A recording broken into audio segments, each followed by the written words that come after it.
Welcome back to the Northwest Indiana Wrestling Action Program Statistical Laboratory and Comic Book Shelf Dungeon. It's time to do the rolls for our All Elite 8. 4 matches here. We're getting down to the wire. All we're doing here is getting the outcomes by rolling the die. And the rules were, if you submitted a promo, but your opponent didn't, then you would get 2 rolls to possibly win. That'll come into play for one of these. Otherwise, if both people submitted promos, then it's back to even odds. So, match number 1, Dick Davis versus Young Money. Both of them submitted promos. You can check them out farther in this video.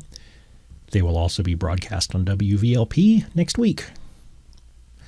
1 through 5, Dick Davis. 6 through 10, Young Money.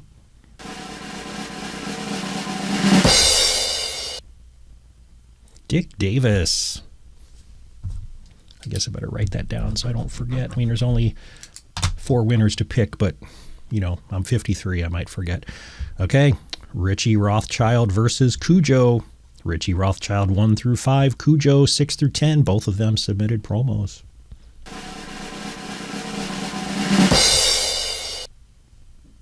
Richie Rothschild. Sorry, Cujo. Okay. Tony Thunder versus DW Kelly. Neither one of them submitted promos, so it is what it is. They're still at even. Tony 1 through 5. DW Kelly 6 through 10.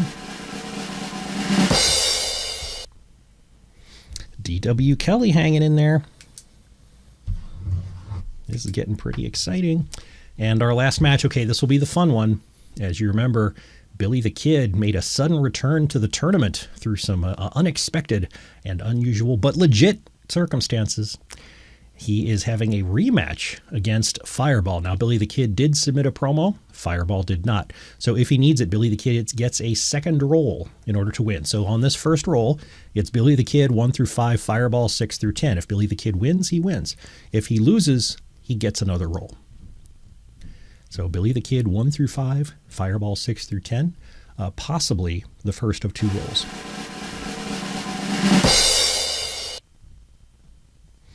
Okay, wow, Fireball won that one big time, but because Billy the Kid submitted a promo, he gets a second roll. So again, 1 through 5, Billy the Kid, 6 through 10, Fireball. And Billy the Kid pulls it out on the second roll. All right, so our last contestants after this round, the final figure 4, Dick Davis, Richie Rothschild, Billy the Kid, and DW Kelly. Stay tuned for the production.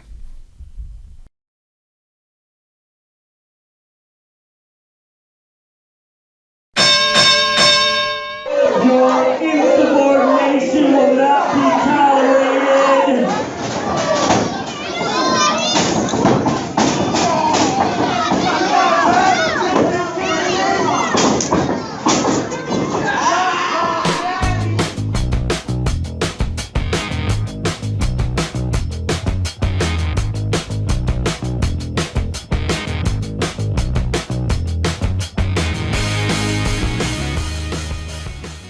This is Ken the Metal Professor. You are listening to the Northwest Indiana Wrestling Action Program on WVLP 103.1 FM in Valparaiso, Indiana.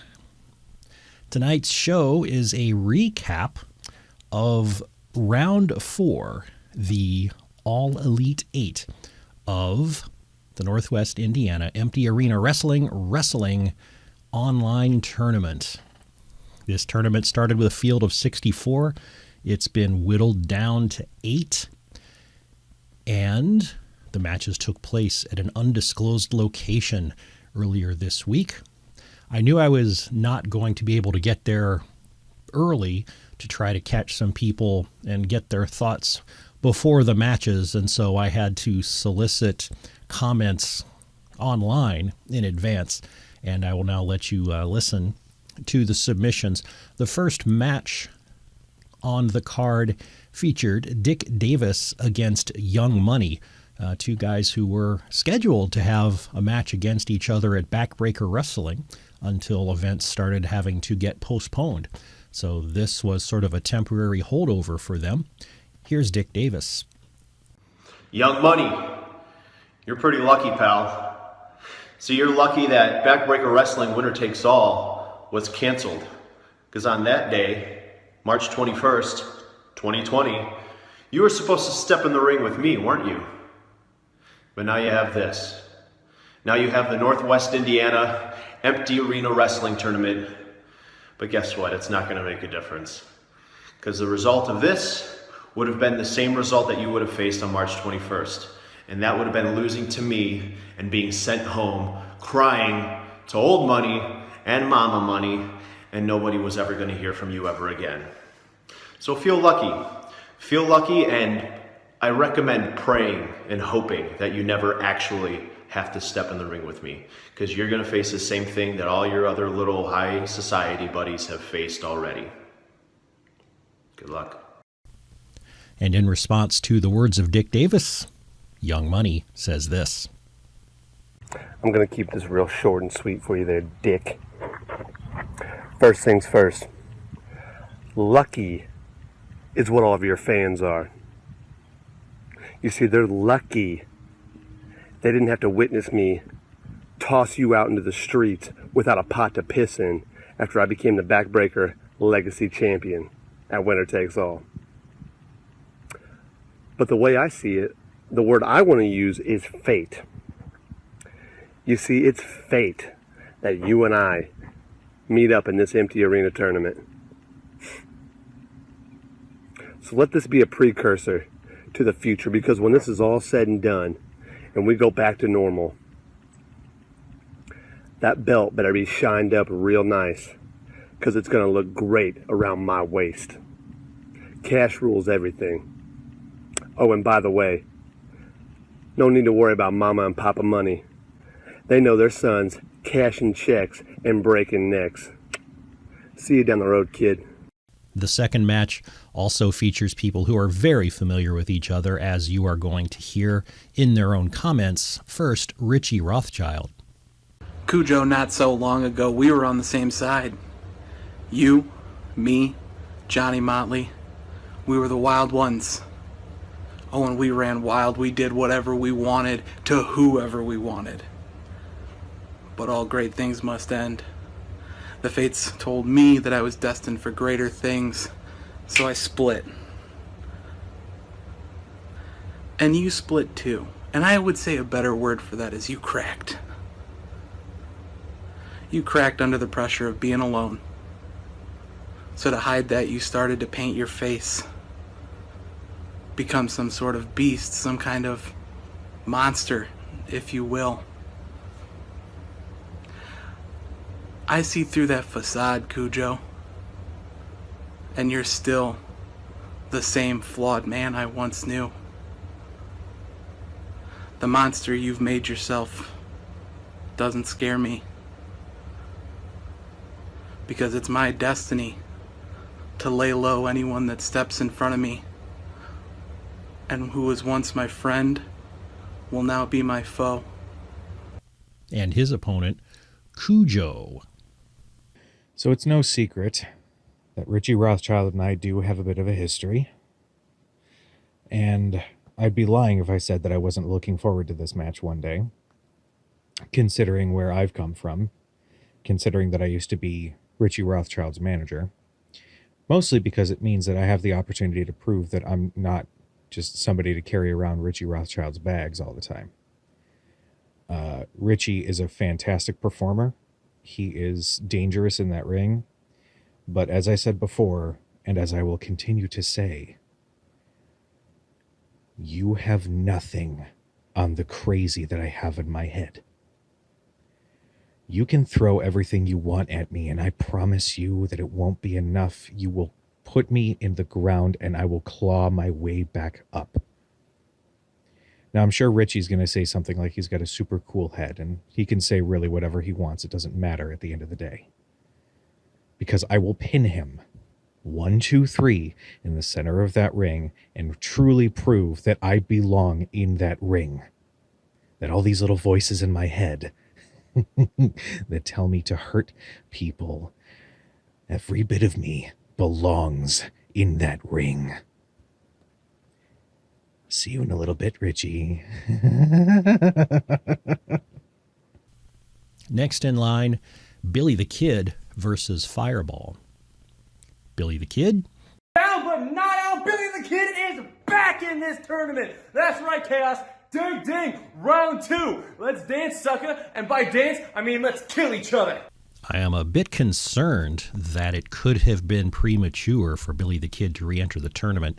He may have suffered one too many blows to the head, as it sounds like he mistakenly believes his opponent is named Chaos and not Fireball. And those are all the comments in advance that were received by the Northwest Indiana Wrestling Action Program. There may have been a communication problem, perhaps an internet outage from the eastern and central parts of Indiana. The first 5 people you just heard from, Dick Davis, Young Money, Richie Rothschild, Cujo, and Billy the Kid, are very active in the Northwest Indiana, Western Indiana, Lafayette areas, places like that. The other remaining entrants in the tournament, Fireball, Tony Thunder, and D.W. Kelly, all of whom remain silent. They work in the central part of the state, the eastern part of the state, perhaps southwestern Michigan, maybe Indianapolis and places like that. So clearly there was some sort of internet communication disruption, because this tournament is so important to us these days that I just can't imagine that they wouldn't have anything to say otherwise. Perhaps it was sabotage. I mean, not sabotage the wrestler who was in the tournament earlier, but, like agents of evil, that kind of sabotage. Okay, I'd better shut up. Coming up next, the results of the matches. You are listening to the Northwest Indiana Wrestling Action Program on WVLP 103.1 FM in Valparaiso, Indiana. The first match between Dick Davis and Young Money went back and forth for a long, long time. It ended when Young Money had the advantage over Dick Davis. Not much of an advantage because these two guys are evenly matched, but he did have him down on the mat, and he was ready for a pinfall. Now, Young Money, as always, is joined on the outside of the ring by his partner in high society, Thomas the Benjamin Keith, who himself had been eliminated in this tournament in one of the previous rounds. Thomas Keith was egging Young Money on to add a little bit of damage, and he encouraged him to go up onto the top turnbuckle. Young Money listened to Thomas Keith. He went up onto the turnbuckle and began to try to leap off. However, Dick Davis got to his feet. When Young Money came off the top turnbuckle, Dick Davis caught him in midair, flipped him up and over his shoulders, and drove him down with an Alabama slam. This knocked the sense out of Young Money, sense C-E-N-T-S, and Dick Davis was able to get the 1-2-3. So Dick Davis moves on to the next round in this tournament, which is the final figure 4. Richie Rothschild and Cujo were the next match. Two evenly matched people, both big and powerful guys. Richie Rothschild just dug in a little bit deeper and really wanted the win. He actually was able to lift Cujo up off the mat into a vertical suplex position and then yanked him down in a vicious brainbuster. And he got the pin. The next match, Billy the Kid taking on Fireball. Fireball is the larger of the two. He did dominate for most of the match with his size and his power. Billy the Kid is quick and he thinks on his feet. Fireball had been looking to give Billy the Kid an Irish whip into the ropes, perhaps to follow with a big splash in the corner. However, Billy the Kid managed to hold on to Fireball's arm, pull him in, send him out in a ripcord, yanked him back, and applied a Uranagi slam to the mat. That knocked the wind out of Fireball, and Billy the Kid gets the 1-2-3. And finally, Tony Thunder versus D.W. Kelly. At the end of this match, Tony Thunder tried to go for a pop-up power bomb on D.W. Kelly with an amazing feat of Rey Mysterio-like athleticism. D.W. Kelly reversed his position in the air into a head scissor takedown on Tony Thunder, directly into a Fujiwara armbar, and he got Tony Thunder to tap out. And so, that is the end of your All Elite 8. The next round up is the final figure 4. Our 2 remaining matches are Dick Davis versus Richie Rothschild and Billy the Kid versus D.W. Kelly.